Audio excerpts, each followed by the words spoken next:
Welcome to episode 2 of season 5 of the Run to Remember podcast. I'm your host, Kristen Fairs, joined as always by our race director, Carrie Watkins.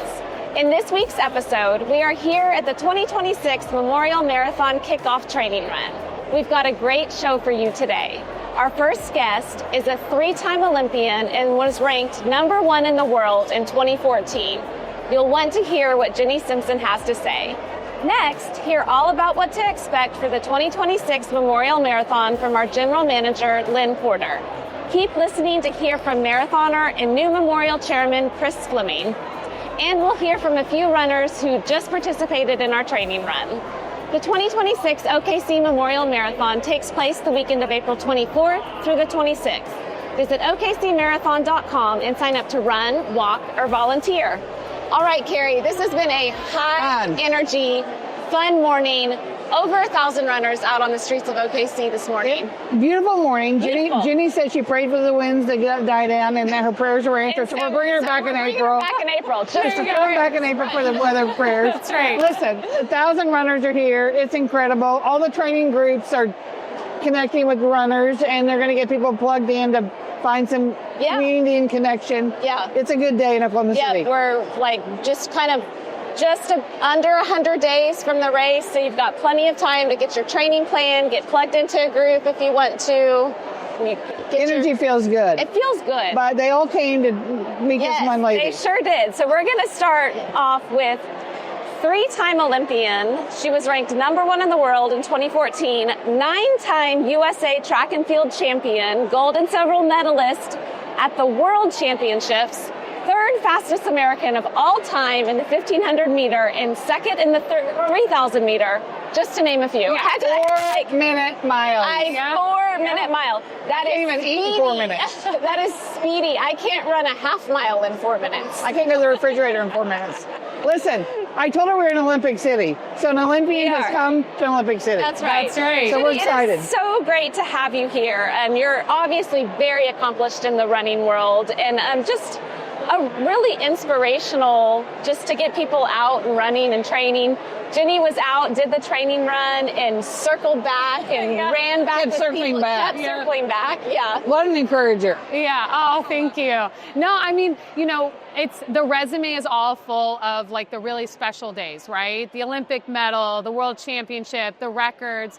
But in between those special days are days like today. There's so many training days, and that's the ordinary days. But those are the ones that are the work, the most meaningful, a lot of the memories. So it's always fun to get together with a bunch of running groups and do a training run together. Yeah. So what did you think about our run training course? This was, the course was so fun. It's so fun to be in a city, and I think it's particularly special when the city organized to have the streets shut down so the runners can kind of take over for a short moment in the morning. Yeah, and the sun was rising. You're right, I prayed that the wind would die down, and it did, which was amazing.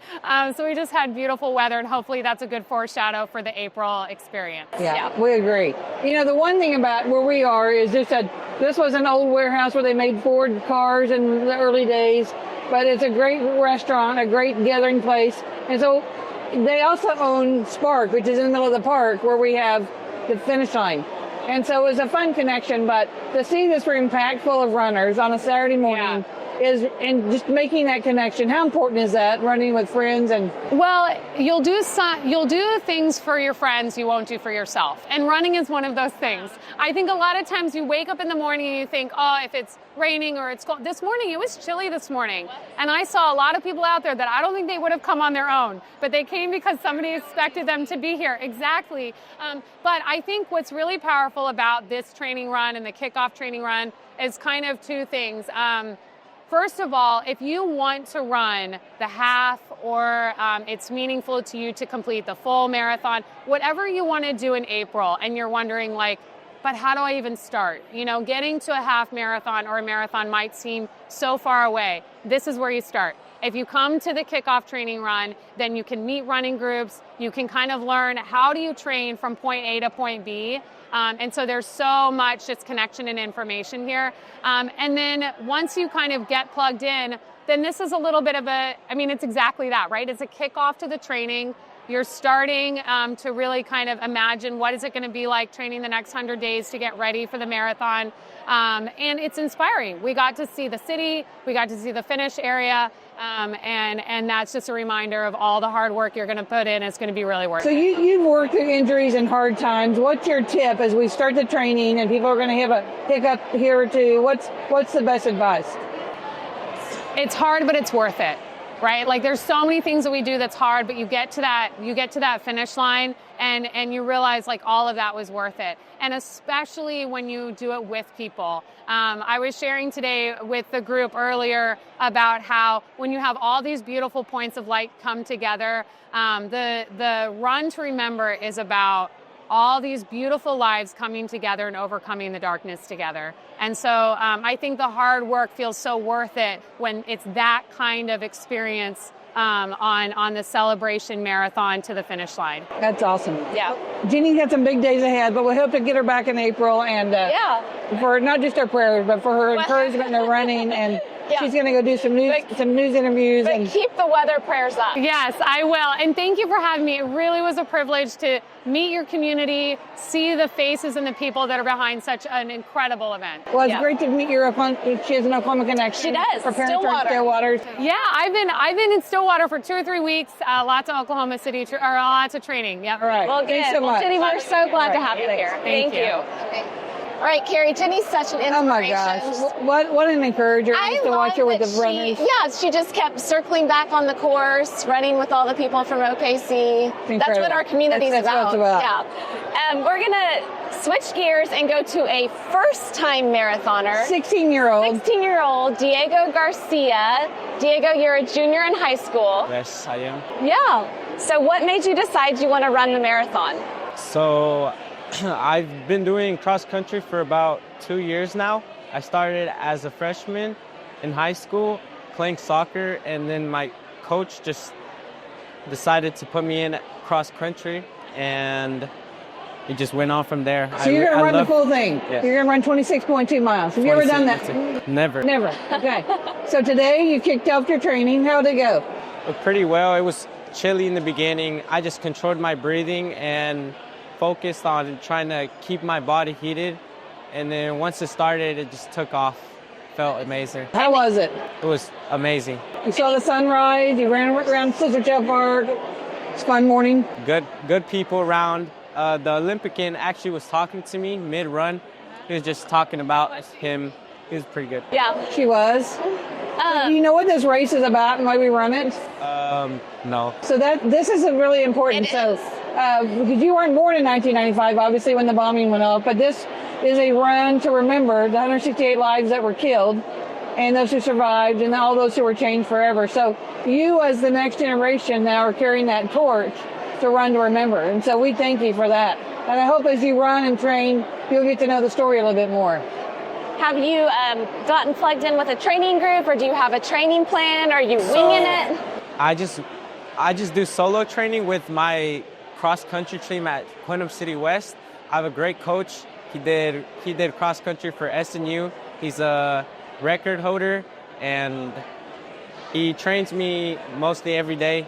What's your coach's name? Zach McAlpin. That's awesome. That's awesome. Coaches are key.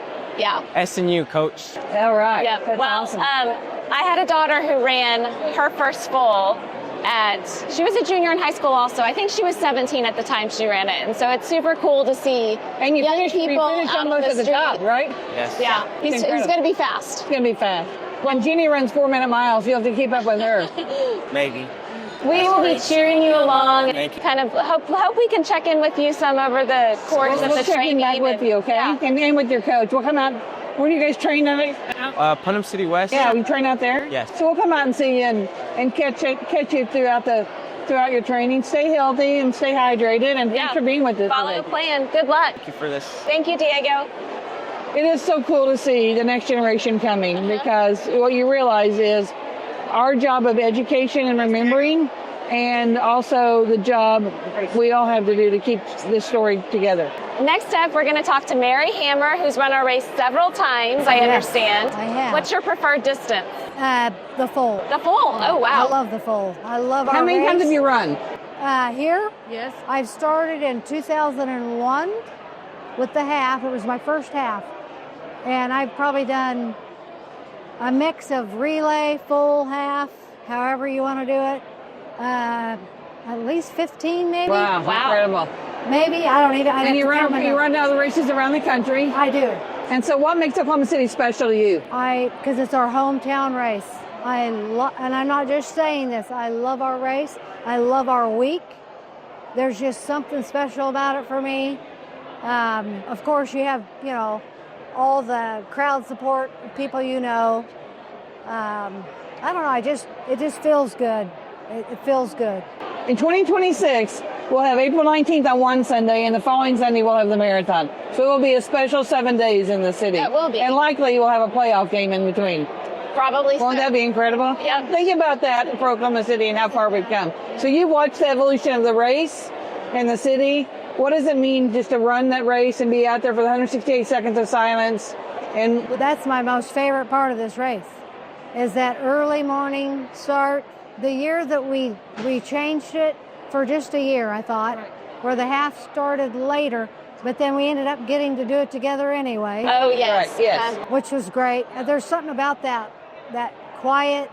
It's just 3 minutes of quiet. It's amazing to me that you can be surrounded with 20,000 people, and all of a sudden you can hear a pin drop. That just the reverence of that time. It's just sacred. It's special. It's grounding before you take off. What did your training look like between now and April? Well, I'm going to Tokyo March 1st. So you're running for the stars. So I'm doing the stars. This will be my 5th. Okay.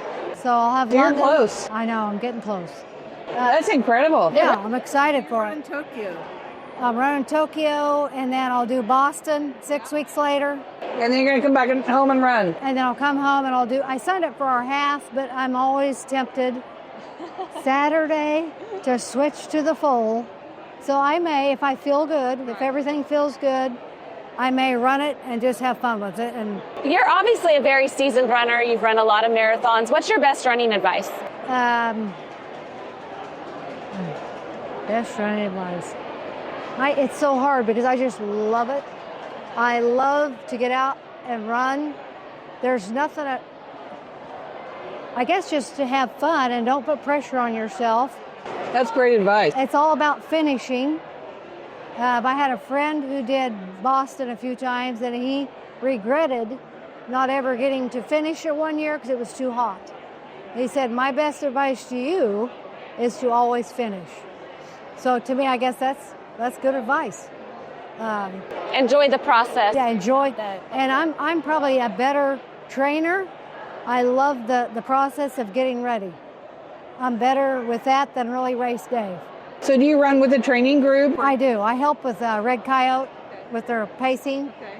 And I've run with Mark a lot too. I run with girls in Edmond. I run with everywhere. I feel like it's good to change it up. Have you had a knee replacement or anything yet? Not yet. That's amazing. Not yet. That's incredible. So you just have it in you. You can do it. I don't know. I just am lucky, and I feel fortunate, and I feel grateful. And I feel grateful for every run because I've had plenty of injuries. It's not going to, people need to understand that's part of it. Yeah. Right. Where were you on April 19th, 1995? We were in Iowa.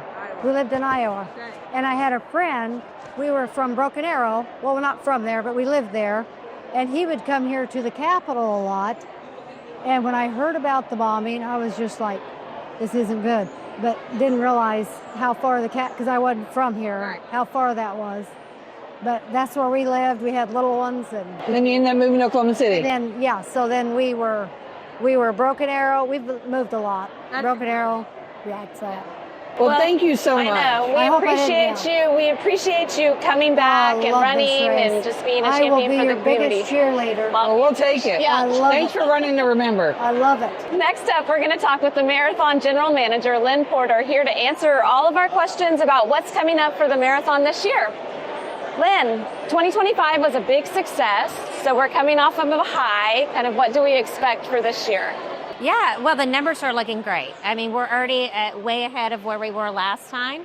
And so we anticipate that we're going to have record-breaking numbers this year as well. We could reach 30,000. I mean, we'll see. But our numbers are looking so incredible. Wow. So Jenny asked us last night, what's the difference between our jobs? I said, I'm the big picture thinker. Lynn does the hard work. Yeah, Lynn so makes then, it all happen. What does your job entail as the general manager? You know, basically logistics. I mean, you have to make sure that we have the permits for the city, that all the roads are closed off. We have to make sure that, registration, we have all the medals, the shirts, just any little thing like that will make the experience memorable. Some people don't know this, but Lynn started in our education department, and then she ran our education department for a lot of years. And it was on a Friday afternoon, on a week moment after she'd had STEM camp all week, I said, hey, what do you think about this idea? Because she's a runner. And honestly, combining education and that passion and running has been the perfect combo. She's done an incredible job of bringing those two together. And when you see the young runners, like we just saw, like Diego, who doesn't know why we run, right. It'll be incredible to follow him and these other young runners between now and April and teach them that race. And Lynn's the right person to do that. There's a good mesh of responsibilities. What's the best part of your job? The best part Besides is working just with me. exactly being on this podcast that I just love doing. I think just seeing the people, the emotion that they get from completing something that they don't think that they could have done, and they just get so excited, and it's just powerful to see them, tearing up and just so thrilled that they were able to complete this goal. Well, one thing I love about OKC and what I've noticed as I've been involved with this the last 5 years is that you can have a great event and celebrate that, but you guys are always looking to what's next and how can we do it better and what can we improve, even though the event was great. So what are kind of your goals for the future, and how do you see this race evolving? I think just trying to make the overall experience great for people. I mean, what can we do differently at the finish line? What can we do differently at the start line? What would make it a more rich experience, and what really makes them understand what the race is all about, because it always comes back to why we run, and we run to remember. So anything that we can tie in to do that and make runners want to come back again and tell their friends to join us. And when you look at the crowd today, I mean, it's standing out a little bit, but not much. It really is about community, and the word unity is in community for a reason. We think back to better conversations and things we've started at the memorial and why those are important. Running and working through differences, and Jenny said it too, is like just being a part of a bigger than ourselves. That's what Lynn's working on every single day. What's the most rewarding part of your job? I think again, everyone's so tired, especially staff that's working on it by that weekend. But whenever that weekend enters, everyone is so excited to see the energy from everyone, and just to see how much it means to family members, survivors, first responders, that we remember their loved ones, and we honor all of those that were, those who were killed, those who survived, and those changed forever. And I think that just having everybody coming together in that community, and just everyone's here for that reason, it's just special. Yeah. And you see, there's some family members out here today that are running, getting their own family ready to go. I think it's just amazing to watch how it all comes together. And Lynn's the driving force of that. And I just have to say, we meet with other running, our peers all over the country. We'll do it in a couple of weeks in St. Louis. And to learn from them and them to learn from us it's really what it's all about. I mean, they're intrigued by how we do it. We're intrigued by how New York or Boston does it. We're always want to take this the next step up. And so we never want to get stagnant, and Lynn gets that as well as anyone. And so we're excited for the next few months. Well, and as a runner who 6 years ago would just show up to the start line, and now realize that I show up to the start line and all the details that are behind it. But I think that speaks a lot to what you all do, that people are just able to kind of show up to the start line, and you're not thinking about all these logistics or things. It's a well-operated machine. Right. And now personally, I realize that there are how many volunteer chairs? We have about 50 volunteer chairs that help us. They donate their time to this cause, and they love it. They keep coming back, and we could not do it without their help, and the 3,000 volunteers that come out, and all of our partners that come out every year. Yeah, well, I hear a lot of people enjoying the marathon mimosas. I do too. I know, I'm thinking of grabbing one after this. Heard it pop, so. Well, yeah, it definitely takes a village, and Lynne, Yeah. you do a really good job. Thank you, Lynne, for all your hard Thank work. you. And Yeah. Thank you. It's if gonna you be have a fun questions or year. concerns, call Lynne. Yeah. Thank you. Actually, we'll all help you, but thank you guys. Thanks for being here. Before we speak with our next guest, here's a message from Cox, our Wi-Fi connectivity sponsor. They keep us connected throughout race weekend, powering the technology at both the start and finish line. Thanks to their reliable Wi-Fi, our teams can stay in constant communication and work seamlessly together. I'm Robbie Squires with Cox Communications. For years, our community has gathered together for this run to remember. Whether you are running, cheering, or volunteering, you represent the Oklahoma Standard. At Cox, we are proud to team up with all Oklahomans to remember those who were killed, those who survived, and those changed forever. Together, we create a better community. Cox is pleased to support the Oklahoma City Memorial Marathon and connect our communities into the future. Our next guest has run the Memorial Marathon 6 times. You've been a part of our team for many years. You were the trustee chairman of the marathon last year.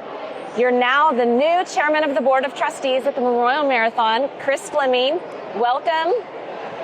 We're glad Welcome to to the have you podcast. back. I know. I got to welcome keep my to chairman the- alive and welcome to upright. the chairman of Don't let me fall off the stage. the chairman duties. I know. Yeah, we've got you in the safest Yeah, that's spot. good. That's good. I took the shortest distance, and I'm not sure why. Anyway, thanks. You took the run this morning. Yeah, it was great. To keep up with Jenny. Thankfully, before we started, I asked her what pace she was going to go at, and she said, "Well, this is just a training run for me. It's a easy deal, 7:38 minutes." And I was like, "Okay, I can do this." So, And did you? did it? Yeah, Good. we had a nice Chris conversation. is very fast and very competitive. fast. Had a nice conversation, and most of the way we could both keep our breathing right to be able to talk. So that was good. That's good. You said you both quit talking on the bridge. Yeah, there was a little elevation change on the bridge coming over Walker, and we both felt it a little bit, and maybe got a little quieter than we had the rest of the way. So you've run 6 times. You've been a part of this process for several years. Yeah. I think the first chairman who was a kid in 1995. Yep. And so how does all that shape leading this institution? And I think I've shared it before, I still see the event through the eyes of a 12-year-old a little bit, because that's kind of just where I was in my life when it happened. And so being aware of that, but then trying to, help lead forward as we're adding on to the museum, and then everything else that comes up, an everyday course, and trying to help with decision making and governance along the way. It's all there with just this overlay of like, you're still viewing it as a 12, and so I'm trying to be really aware of that perception, and then really try to add value where I can based on the experiences I bring. So Great energy. Jenny was telling us last night at dinner that she was 9, her sister was 7, and this Christmas they were doing one of those card games, and her sister said, "What's your earliest memory?" And she said the Oklahoma City bombing. So it's incredible because they didn't live in Oklahoma, and it's kind of like you. It made me think of what you talked about. I mean, it's just imprinted there in a different way. And then the other thing is, so this April will be 31 years since it happened. And so if I were to add 31 years to my age right now, I would be 74. So the people that are in their, let's say 65 to 80 right now, were around my age when the bombing happened. And so they didn't choose to be in the position they were in to help the city recover and all that. It was kind of chosen for them.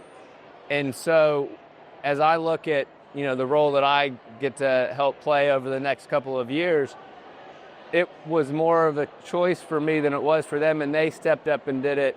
And so it should be really easy for me to step up and That's do a really it. interesting perspective. But it also brings up, Chris, a point of that, the age thing you're talking about is that you had the idea a few years back to add the senior marathon into our race. And just talk about that and how that's allowed a different generation of people to get connected into the race. And I think not only does it allow a different generation to get connected to the race, it allows the generation on which this place was founded to stay connected.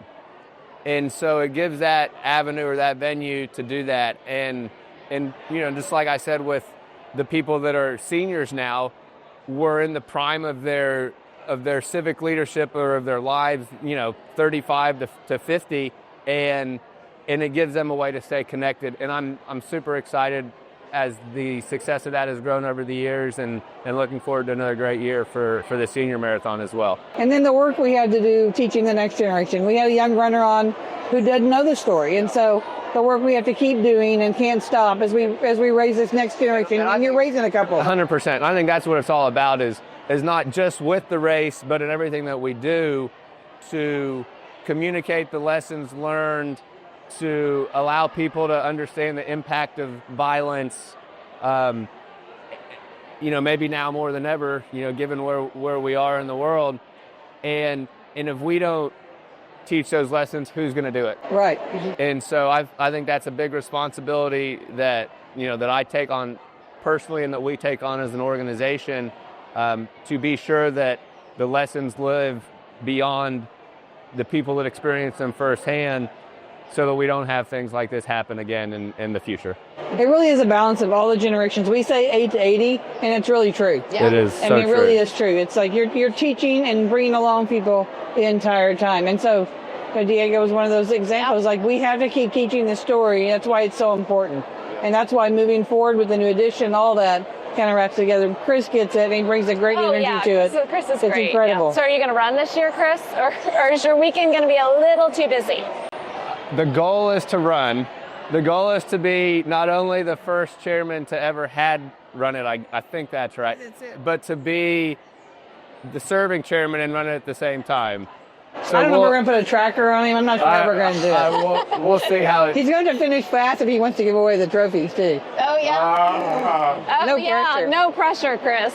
And the other thing, I was just saying, like, the 19th's on a Sunday and the next Sunday's a marathon. It's an intense 7 days. But I think will be some of the most meaningful in the city. And as Chris leaned over to me in the meeting this week and saying, likely we'll have a playoff game right in the middle of that, that is so part of what we all are. And, just reaching for the next star is what we're all about. And keep bringing people along in the city and teaching them to remember, but also to move forward. Yeah. And we're going to absolutely knock it out of the park. Yeah. So excited about this year and the next 2 years. And thank you for, again, hosting the podcast. And really, really looking for a great 26th marathon. What's your tip you'd leave with all the runners? Train slow so that you can be fast on race day. Because if you're not healthy on race day, all the work was for nothing. So true. Oh, gosh, we know that. I know that all too well. Yeah. Thanks, exactly. Chris. All right, thank you guys very much. Thanks, Chris. Gary, this has been a fun day. It's been fun. Great energy. I think everybody's really excited for what's to come in 2026. I think it's so cool just to see people hanging around. And we knew this would happen, but I think, and I love people say, we love the podcast, or we listened to episode 1 coming in, whatever it was. I mean, that's, we're always looking for great stories. So if you guys have one, let us know. Right? We love to hear from new runners. Oh my gosh. That was so encouraging. It was so encouraging. So cool to see a 16-year-old out taking on the challenge of a I marathon. love that. Yeah. And a coach that believes in him enough to go work with him in training. That's something what Jenny Simpson said that to us, that, it just takes one person believing in you and encouraging you for a kid. It's a life change. It's a life changer. It's a life changer to have a coach say you can do this. I know. I love that. I love that he lived out what she told us last night. Exactly. Yeah. I love that. Well, thank you for joining us for episode 2 of season 5 of the Run to Remember podcast. Join us every Friday for a new episode. Let us know your questions and tell us your running stories at okcmarathon.com. Don't forget to hit the subscribe button so you never miss an episode. The Memorial Marathon takes place the weekend of April 24th through the 26th. And if you haven't already, sign up today at okcmarathon.com. This is your host, Kristen Fairs. Let's marathon.